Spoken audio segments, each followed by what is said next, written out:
I've got them in 6, so you know I got them winning tonight. But let me say this. Doc Rivers has not had a great series. We had Antonio Daniels, Skip remembers, champion with the San Antonio Spurs. He was on our radio show last night, and he made a great point. He said whenever you switch everything defensively, you basically nullify the benefit of having 2 of the 3 or 4 best perimeter defenders in the NBA. And that is what's happening.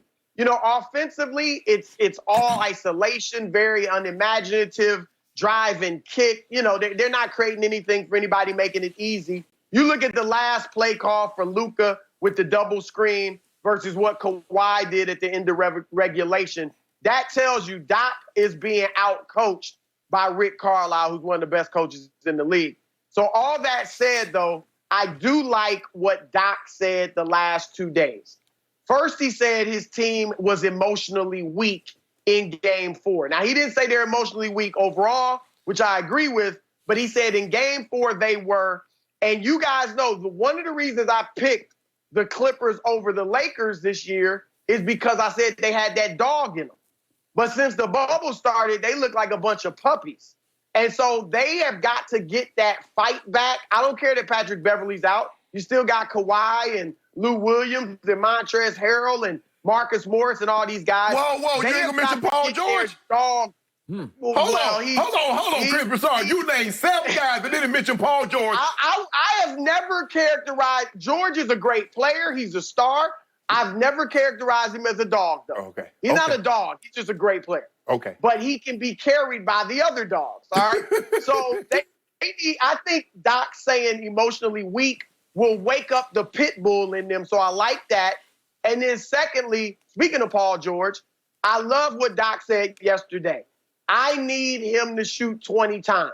I want him to keep shooting and keep shooting. Now, let me say this. It's a bit disconcerting that a 30-year-old perennial all-star who's played 80 playoff games could lose his confidence like this in the playoffs and stop shooting and stop wanting to shoot and being aggressive.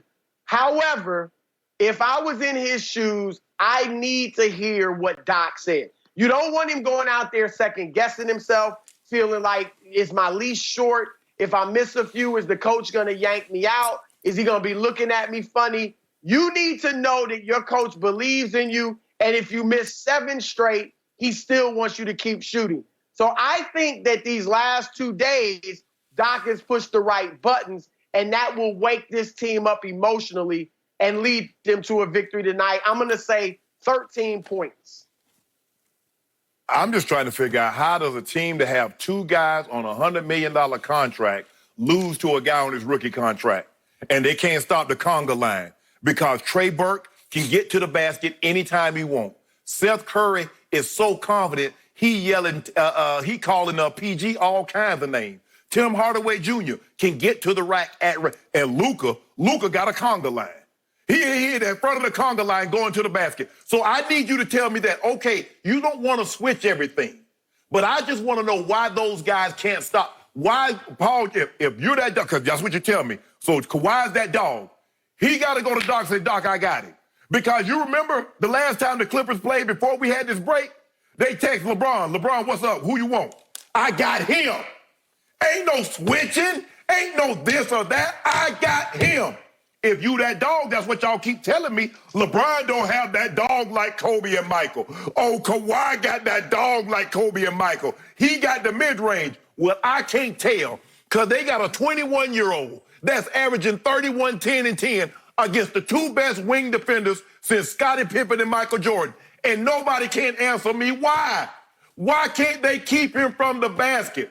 Oh, he's the worst. Skip Bayless will give you all these stats, Chris Broussard. Of 149 guys that have taken 3-pointers. 7. 147. Okay. Luka Dončić is 141. 140. Okay, yeah, okay. There. Of all the guys that have attempted 100 free throw attempts, Luka, well, okay. Why this guy, he doing that? How you getting all these points? Wait, who's missed the most free throws in the bubble since they've been in the bubble? Luka. Most in the league. And guess what? Wow. You know what, Chris? And I'm going to turn it over to Skip. He keeps saying that the Lakers should have swept the 8th seed in Portland Trail Blazers. is the Dallas Mavericks a 2 seed or 1 seed? Why haven't the number 2 seed swept them? Can you answer me that?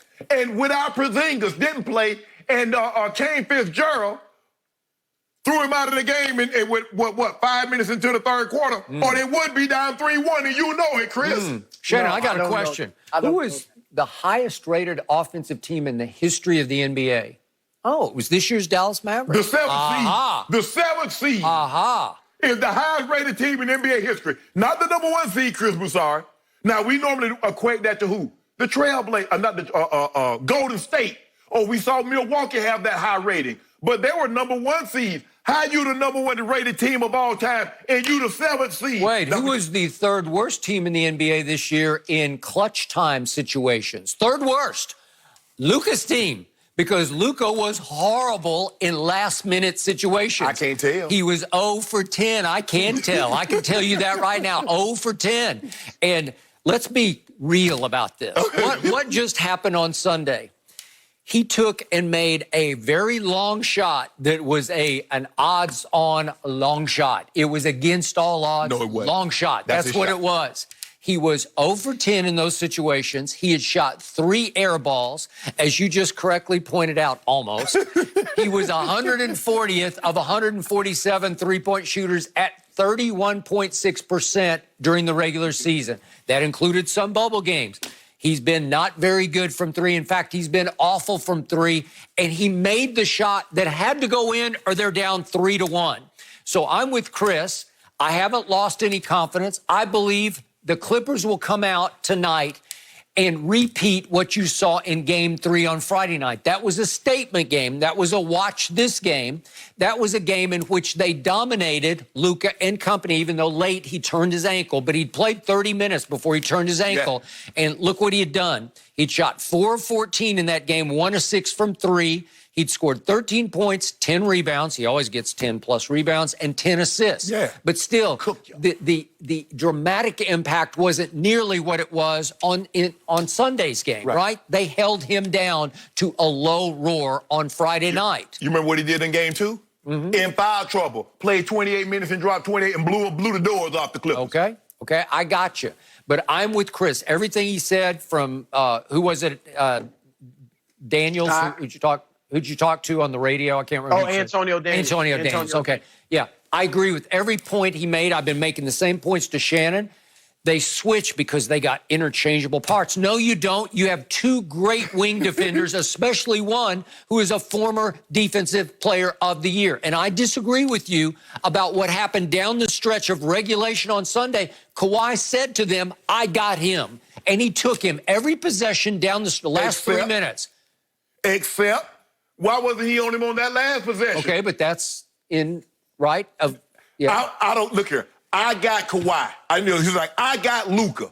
I don't care if Seth hits that shot, if Hardaway Jr., if Kleber, I'm living with it. I'm just not letting that guy hit I told you on Monday, you have to fight over the pick. If you're that guy, if you're Kawhi Leonard, former Defensive Player of the Year, you just say, we're not going to switch this.